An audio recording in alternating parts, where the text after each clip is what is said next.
درود بر شما دوستان عزیز، خیلی خوش اومدیم به کانال خودتون یعنی باینری اسکیلز. من صابرم و خیلی خوشحالم که با یه ویدیوی دیگه در خدمت شما عزیزان هستم. خب طبق قولی که قبلا داده بودم قرار بر این شد که در کنار آموزش و مسائل مربوط به باینری آپشن به بازار فارکس هم بپردازیم و در واقع یه سری آموزش‌های مربوط به فارکس رو هم در خدمت شما عزیزان باشم. همینطور که می‌بینید توی کانال یوتیوب باینری اسکیلز تا به حال ویدیوهای زیادی در مورد مارکت باینری آپشن منتشر شده که میتونید ویدیوها رو ببینید و 0 تا 100 این بازار رو به طور کامل باهاش آشنایی پیدا کنید.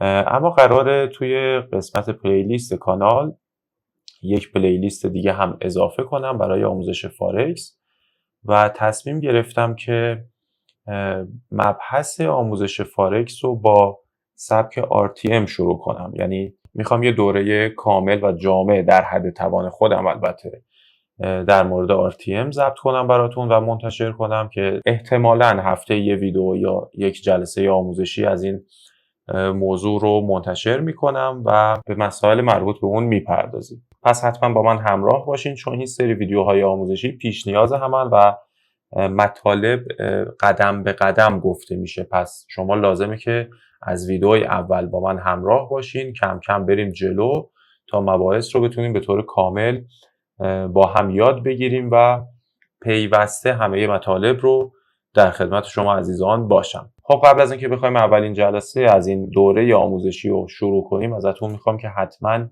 عضو کانال تلگرام باینری اسکیلز بشین و پیج اینستاگرام بنده رو هم دنبال کنید. با من همراه باشین تا انتهای این ویدیو.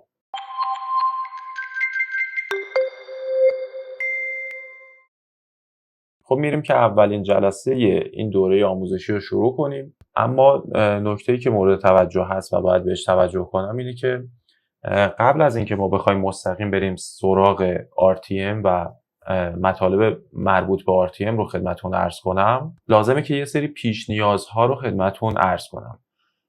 من میدونم که اکثر شما خیلی بهتر از من این مطالب رو میدونید و درک کردید، اما به خاطر اون دوستانی که تازه به جمع ما اضافه شدن، اون دوستانی که تازه وارد این مارکت شدن و میخوان کارشون رو شروع کنن و اطلاعات چندان زیادی ندارن، من لازمه که یه سری پیش نیازها رو عرض کنم تا هم یک تکرار و تمرینی بشه برای شماهایی که این مطالب رو بلدین از قبل و همین که اگر دوستی هست که آشنایی لازم رو نداره بتونه مطلب براش جا بیفته و بهتر درک کنه. چون ما هرچی جلوتر میریم مطالب سنگین تر میشه و اگر این پیش نیازها و مطالب اولیه رو به طور کامل و دقیق نتونید درک کنید، خب مسلما مطالب آینده رو هم نمیتونید به خوبی درکی ازش داشته باشید.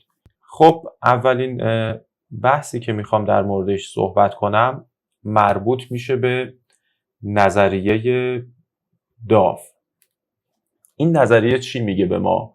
یه چیز خیلی ساده‌ایه که همه شما بارها جای مختلف شنیدین و باهاش کاملا آشنایی دارین و حتی خیلی بهتر از من هم شاید بلد باشید. ما به طور کلی توی بازار، این توی تکنیکال کلاسیک هم دقیقاً به همین شکله، یعنی به تفاوت چندانی نداره، فقط یه سری اسامی عوض میشه و یک سری مباحثی اضافه میشه. اما قبل از اینکه بخوایم پیش بریم و وارد جزئیات بشیم لازمه که یک کلیتی از مارکت و روند حرکتی مارکت، طریقه کارکردش بدونید.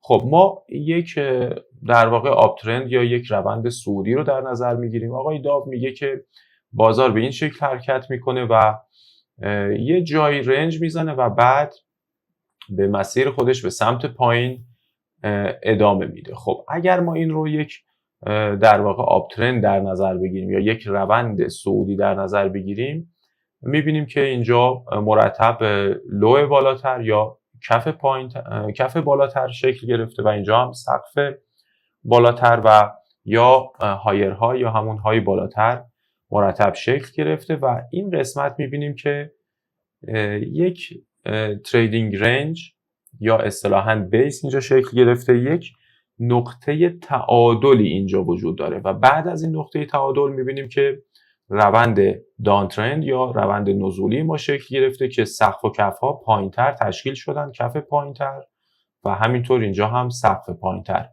ما در واقع بحث مهم و اساسی ما روی همین نقطه تعادل هستش.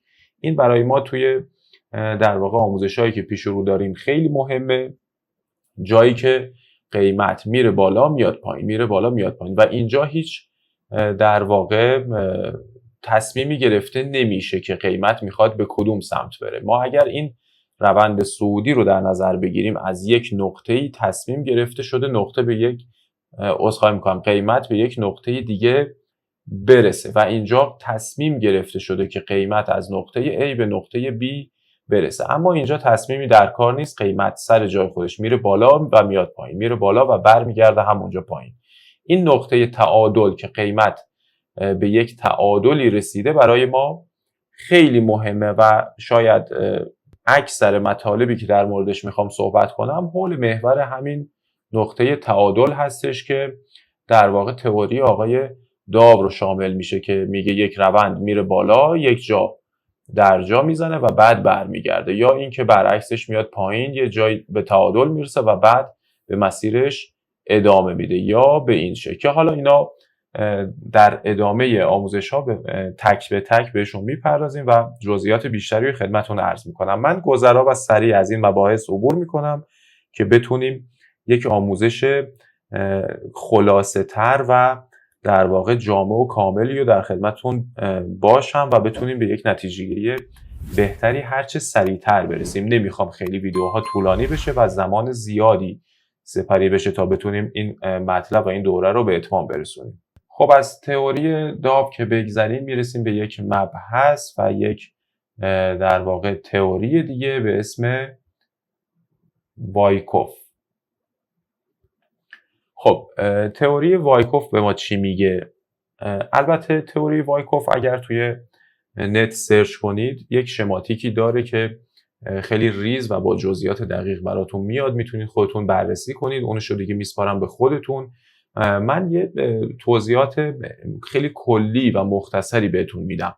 ما برای اینکه در واقع بتونیم توی بازار تریدی رو انجام بدیم لازمه که بدونیم اصلا کجای بازاریم و ساختار بازار رو بشناسیم. آقای وایکوف میگه که در واقع هر بازار از چند قسمت تشکیل شده و یه سری اتفاقات توی بازار میفته. یک بخشی ما داریم که اینجا اوورسولده. یعنی چی؟ یعنی اینجا بیش فروشه، به اشباع فروش رسیده توی این قیمت توی بیش فروش یا اوورسولده و اینجا بهش ناحیه انباشت یا تجمیع هم گفته میشه.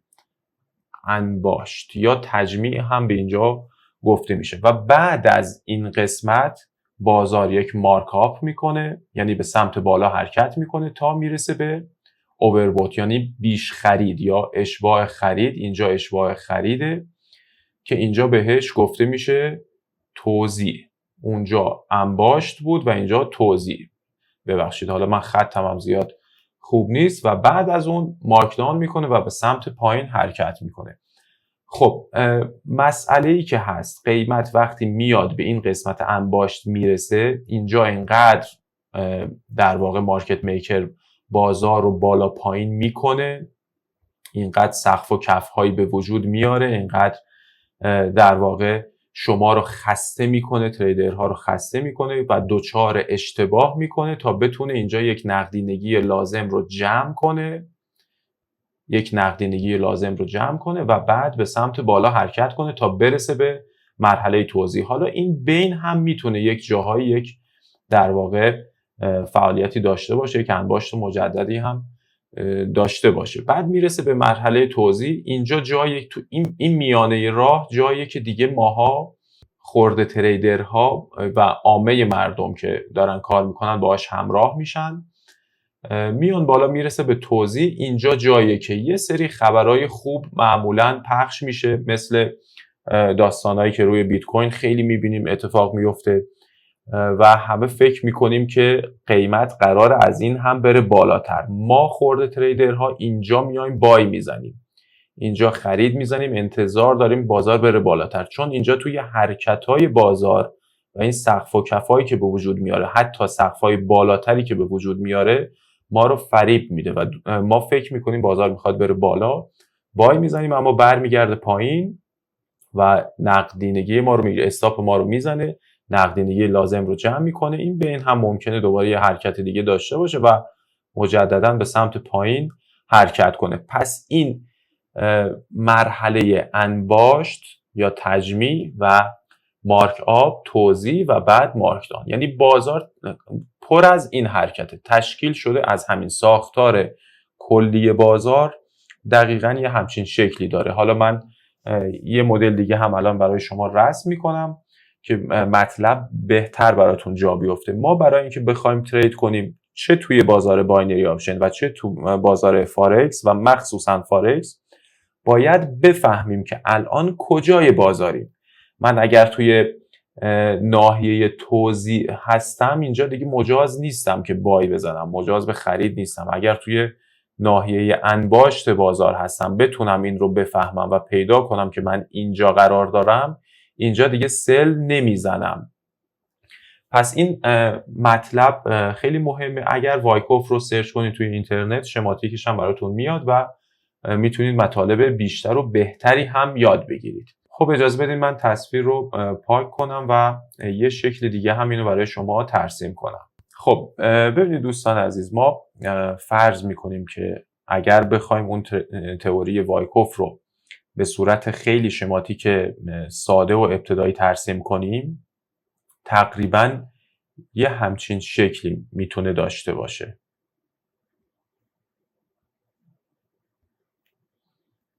خب این سقف و کف هایی که من اینجا ترسیم کردم میتونن پایینتر یا بالاتر باشن. اینا رو حالا لازم نیست زیاد توی این ویدیو بهشون بپردازیم، چون نمیخوام وایکوف رو باز کنم، ولی خودتون میتونید توی نت سرچ کنید، چند حالت مختلف داره، میتونید شماتیکش رو ببینید که اینجا ممکنه مثلا این کف بیاد پایینتر و شما فکر کنید اینجا شکسته شده و بازار میخواد ریزش کنه، اما میبینید که استاپتون رو میزنه و برمیگرده. یا همینطور توی این سقف ها ممکنه که سقف بره بالاتر و این اتفاق براتون بیفته. من یه شماتیک خیلی ساده و ابتدایی رو ترسیم کردم که این در واقع ناحیه انباشت یا تجمیع رو میبینیم، اینجا مارک آپ رو داریم میبینیم، اینجا ناحیه توزیع و بعد هم مارک دان. این وسط میتونیم یه چند نقطه ببینیم که یک انباشت مجدد و یا توزیع مجددی هم انجام میشه، چون به یک باره هم ممکنه قیمت بالا نره تا به اینجا برسه. اینجا جاییه که بازار قیمت میاد پایین، اینجا رنج میزنه، اینقدر رنج میزنه تا، یعنی وظیفش همینه، هدفش همینه که ماها رو خسته کنه و ما یه جای دچار اشتباه بشیم، حالا یا به وسیله این سقف و کف‌های پایین‌تر و اتفاقاتی که توی بازار میفته و ما فکر میکنیم ریزش مجددی توی راه داریم، و یا به خاطر ضعف مسائل روانشناسی اینجا دچار اشتباه میشیم و بعد میبینیم که از اینجا بازار یا مارکت تصمیم میگیره که قیمت رو برسونه تا اینجا باز مجددا یک رنجی رو میبینیم و اینقدر به این رنج ادامه میده تا بتونه اون نقدینگی لازم رو جمع کنه. ببینید هدف از این رنج ها و این اتفاقی که اینجا میفته جذب نقدینگیه. در واقع مهمترین نکته توی مارکت همین نقدینگیه که کجا قرار داره بازار، کجا نقدینگی رو جمع میکنه و کجا نقدینگی وجود داره که میخواد بهش برسه. این دوتا نکته خیلی مهمه توی بازار و بعد از اینکه نقدینگی اینجا رو جمع میکنه به سمت پایین حرکت میکنه و ریزش میکنه. این یک در واقع تصویر خیلی ساده و ابتدایی از تئوری وایکوف بود. اینا رو لازمه یاد بگیرید. شاید الان فکر کنید بی ربط به موضوع، اما جلوتر که پیش میریم متوجه میشین که اینا ذره ذره که الان دارم بهتون توضیح میدم توی ضمیر ناخودآگاه شما میشینه و مطالب پیش رو بهتر میتونید درک کنید. و در واقع وقتی که ما بتونیم بفهمیم که کجای بازار قرار داریم، به عنوان مثال من الان توی ناحیه توزیع هستم، میدونم که از اینجا باید دنبال یه چیزی بگردم که ریزش بازار رو به من نشون بده. من اینجا دیگه دنبال در واقع دلیل برای پوزیشن بای نمیگردم. اینجا اون مبحث عرضه و تقاضا یا همون ساپلای اند دیمند به ما کمک میکنه و ما میتونیم با استفاده از اون بحث عرضه و تقاضا که باز توی جلسات آینده بهش میپردازیم و کامل خدمتتون عرض میکنم، یک نقطه ورود مناسبی بگیریم که بتونیم با این ریزش و این مارکدان که توی بازار اتفاق میفته همراه بشیم و یک بخشی از اون رو بگیریم. منظورم این نیست که دقیقاً از این نقطه ما سل بزنیم و تا هر جا که میاد پایین رو بفهمیم. نه، یک بخشی از این ریزش رو ما در واقع باهاش همراه میشیم، یه سودی کسب میکنیم و جلوگیری میکنیم. مهمتر از اون جلوگیری میکنیم از اینکه اینجا فریب بخوریم و بای بزنیم و استاپمون بخوره. پس این که ما بفهمیم کجای بازار قرار داریم خیلی مهمه توی بحث تریدمون. خب از این بحث تئوری وایکوف هم گذر میکنیم. اگر میخواین کاملتر و دقیقترش رو بفهمید میتونید توی اینترنت سرچ کنید. آموزش‌های خیلی زیادی هست که به طور کامل جزئیاتش رو توضیح داده. چند مرحله مختلف داره این تئوری وایکوف، چند فاز مختلف داره، یکی یکی همه رو توضیح داده که در واقع چه اتفاقاتی میفته توی این قسمت انباشت، چه اتفاقی میفته، هر کدوم از اینا یک اسم داره، این قسمت چه اتفاقی میفته، مارک آپ چجوریه و توضیح و به همین شکل. اینا رو من اگر بخوام توضیح بدم میطلبه که 1-2 ساعت در مورد همین وایکوف فقط صحبت کنم، اما زیاد فکر نمی کنم لازم باشه که بیش از این بخوام بحث رو باز کنم. اگر کسی علاقه داشت یاد بگیره خودش میتونه سرچ کنه و مطلب رو دقیق‌تر و کاملتر آموزش ببینه. خب میریم سراغ مبحث بعدی. خب بحث بعدی که میخوام در موردش صحبت کنم و مطمئنم که همه شما خیلی خوب بلدین، اما همونطور که عرض کردم من دوست دارم از پایه همه چی رو توضیح بدم. شاید یک عزیزی توی جمع ما باشه که این ویدیو رو داره میبینه و تازه با این بازار آشنا شده. خب بحث کندل شناسی هستش و در مورد کندل استیک ها میخوام از دیدگاه عرضه و تقاضا نگاه کنیم و از ساده ترین حالتش شروع میکنم. ما فرض میکنیم که اینجا یک در واقع کندل سبز سعودی داریم. این کندل خب طبیعتاً همونطور که همه شما میدونید اینجا اوپن کندل هستش، اینجا میشه کلوز، اینجا های یعنی بالاترین قیمتی که بهش رسید و اینجا لو. هر کندل از این 4 عنصر یا 4 قیمت تشکیل شده، یعنی یک اوپن داره، یک کلوز داره، یک های یا بالاترین قیمت و یک لو یا پایین ترین قیمتی که بهش رسیده داره. و اگر کندل نزولی هم باشه و به رنگ قرمز باشه دقیقاً به همین صورت هستش. این کندل منتها جای اوپن و کلوزش برعکس میشه. اینجا میشه اوپن، اینجا میشه کلوز، اینجا لو و اینجا هم های کندل هستش.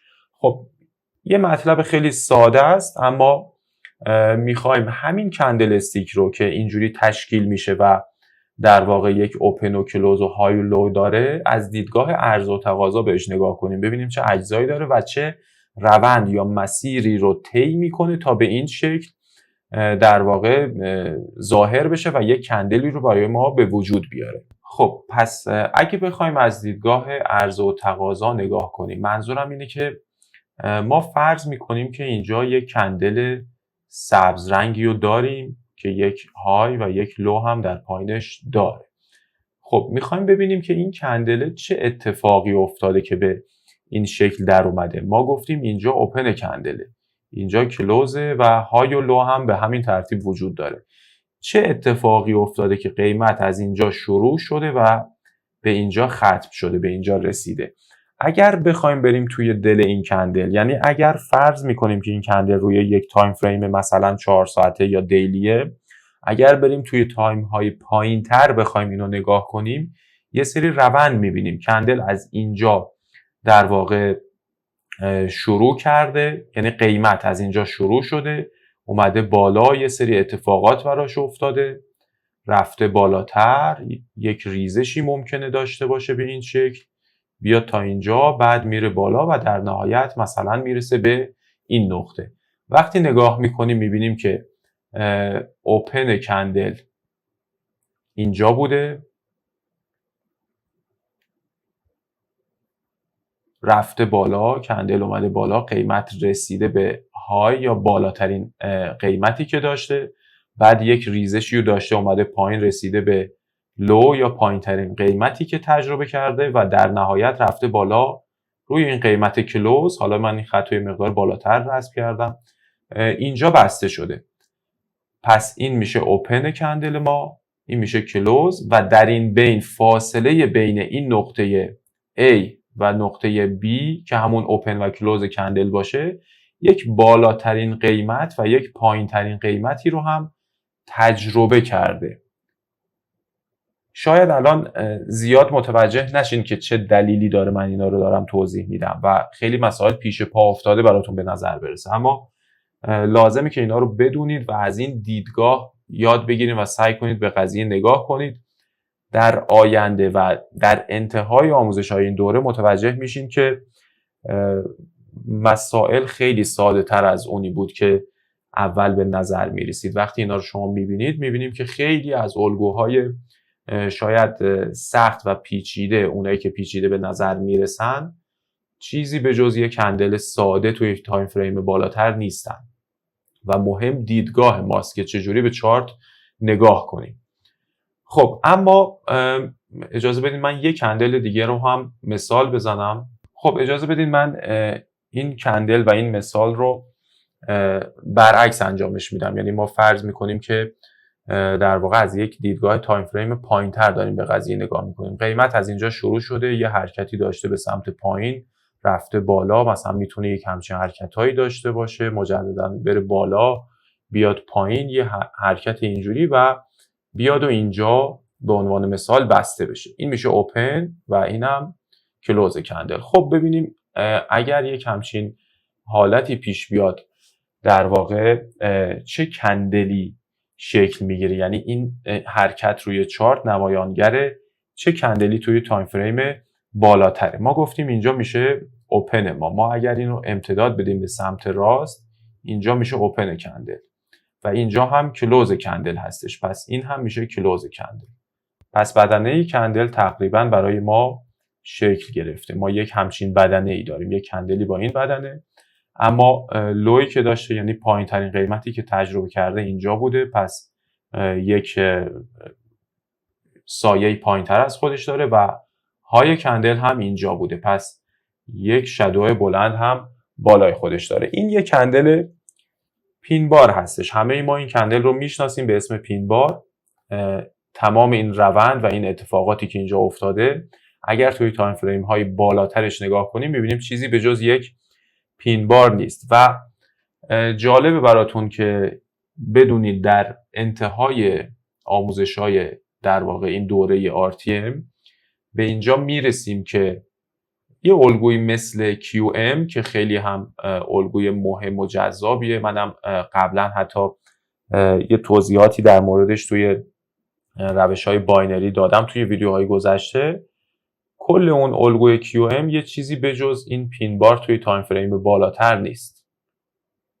یعنی اگر یه مقدار دقیق تر و عمیق تر بهش نگاه کنیم میبینیم که دقیقاً یک پین باره و از این جهته که عرض میکنم شناخت و دیدگاهی که به این کندلا داریم خیلی مهمه که بدونیم اینا توی تایم فریم پایین ترشون به چه شکلن و چه اتفاقی میفته که این کندل به وجود میاد. اینجا ما میخوایم بفهمیم کم کم توی این آموزش هامون بفهمیم که چه دلیلی داشته که قیمت بیاد تا این نقطه و خیلی سریع برگرده پایین تا اینجا.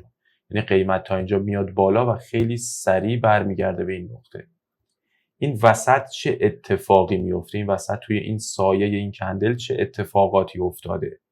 اینجا چه اوردرایی بوده که فیل نشده، فرصت نکردن در واقع فیل بشن و چه اوردرایی جا مونده؟ از کجا بفهمیم و چطور اونا رو پیدا کنیم؟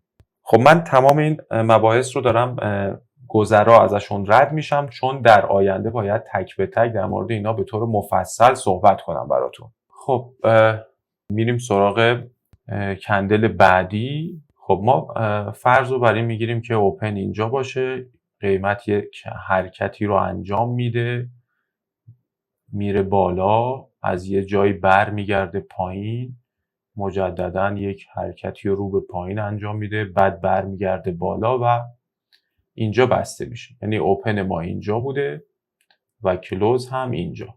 خب توی این حالت اگه بخوایم بررسی کنیم ببینیم که نتیجه این حرکت توی تایم فریم بالاتر چه کندلی میشه، اینجوری اینجا خب اوپن ما بوده، ما میایم اینجا اوپن رو ترسیم میکنیم، اینجا هم که کلوز بوده کلوز رو ترسیم میکنیم، بالاترین قیمت اینجا، پس این میشه سایه بالا، پایین ترین قیمت هم اینجا و این هم سایه پایین. خب پس یک کندل به این شکل نصیب ما میشه. یعنی این مجموع این روند توی تایم فریم بالاتر میبینیم که یک کندل بدنه بسیار کوچیک و دو تا سایه بلند بالا و پایین خودشه. این کندل رو ما بهش میگیم بیس. این خیلی مهمه. یعنی خود این کندل یک کندلیه که داره بی تصمیمی رو به ما نشون میده.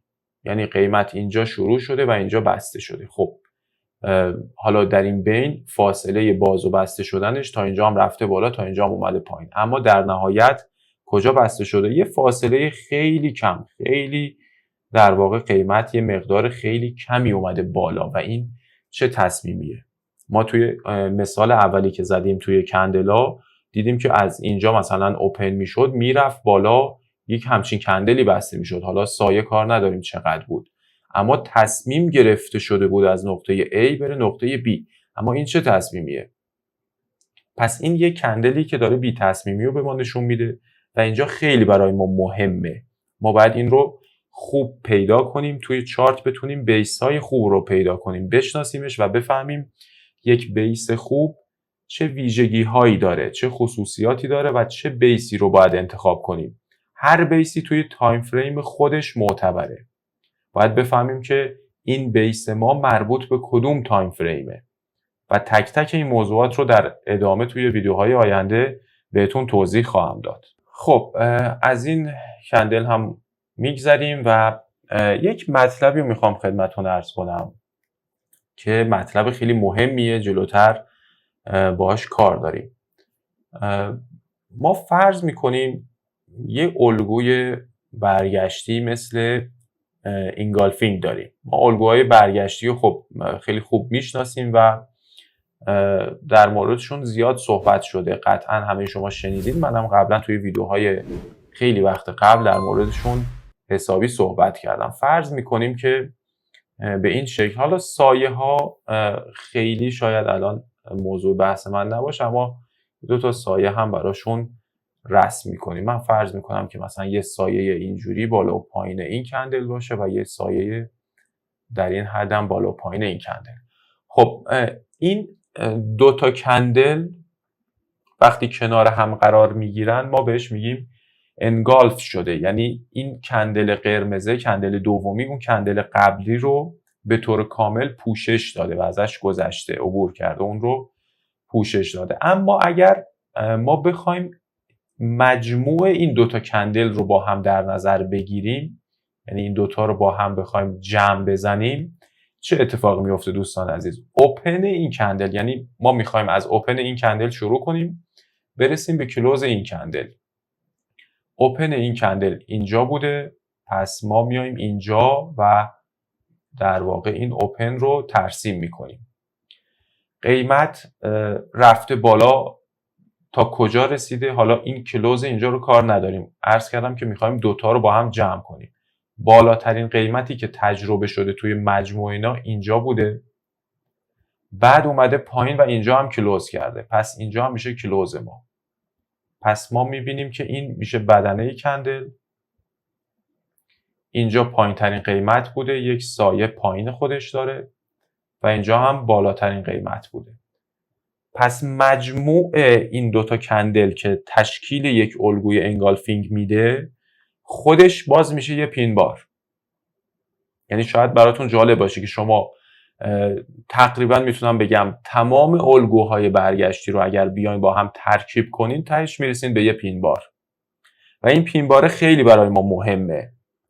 به خاطر همینه که روش تاکید دارم و عرض میکنم که باید خیلی خوب یادش بگیرین و در آینده زیاد باش کار داریم. منظورم از این که میگم یادش بگیرین یعنی درکش کنید، کاملا بفهمید که این پین بار چی رو داره به ما نشون میده. یه پین بار رو میتونید توی چارت مشخص کنید، برین توی تایم فریم های پایینترش نگاه کنید، چند تایم فریم پایینتر نگاه کنید، برید ببینید چه چیزی دستگیرتون میشه، اون رو علامت بزنید و بعد برین توی تایم فریم های پایینتر به همین شکل از نقطه اوپن تا کلوزش ترسیم کنید، ببینید چه چیزایی میبینید.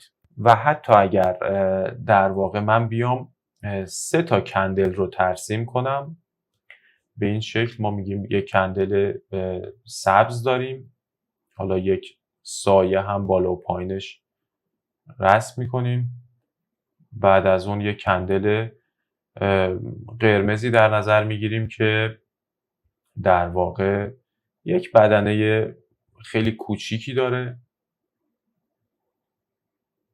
و یک سایه بلند، بعد از اون هم یک کندل که بدنه بزرگتری داره و همینطور سایه های بالا و پایین این کندل. ما اگر اینها رو هم با هم بخوایم جمع کنیم، یعنی در واقع این 3 تا کندل رو با هم جمع بزنیم، در نهایت چی دستگیرمون میشه؟ خب اوپن ما اینجا بوده، ما میایم این اوپن رو ترسیم میکنیم، قیمت تا کجا رفته بالا؟ بالاترین جایی که رفته اینجا بوده و بعد اومده پایین، اینجا کلوز کرده، پس این میشه کلوز. پایین ترین جایی هم که رفته اینجا بوده، پس این بدنه به سادگی تشکیل شد، این شادو پایین و اینجا هم در واقع شادو بالای ما که باز هم میبینیم یه پین بار تشکیل شد، باز هم یه پین بار.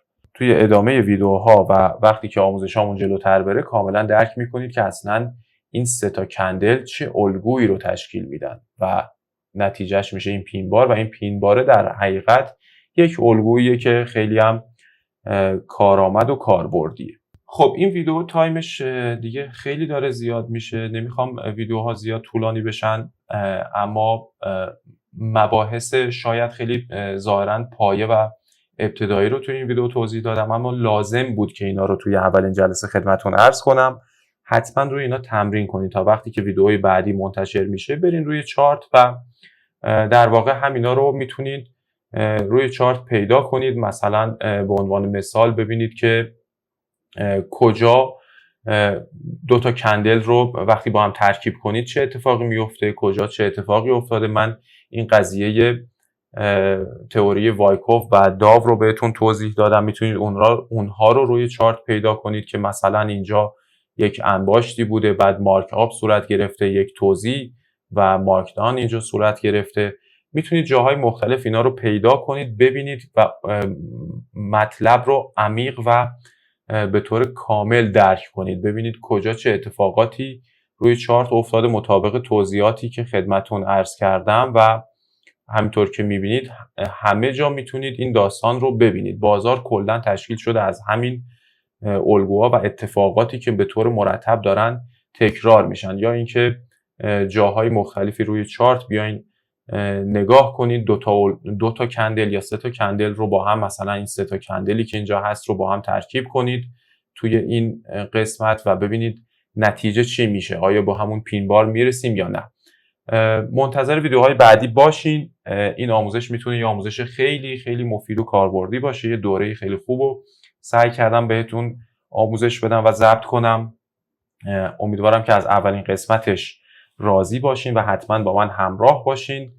مطالبی رو توی این دوره میخوام خدمتتون عرض کنم که مطمئنم برای یادگیریش باید پول زیادی هزینه کنید و اینها هم چیزی نیست به جز آموزش‌های آقای استاد ایف، یعنی اینا در واقع ذهنیت بنده نیست، اینا چیزی نیست که من ابداع کرده باشم، اینا آموزش‌های استاد ایفه که و سایر اساتید و بزرگانی که توی این سبک هستن و به وجود آورنده و خالق این سبک RTM بودن و یک جمع‌بندی و یک دیدگاه کلی از آموزش‌های این اساتید هستش که من خدمتون میخوام آموزش بدم و مطمئنم که میتونه یک دوره آموزشی خیلی مناسبی باشه، از این جهت که کاملا رایگان هم در اختیارتون داره قرار میگیره. با من همراه باشین، با ادامه ویدیوها منتظر جلسات آینده باشید. خدا نگهدارشون.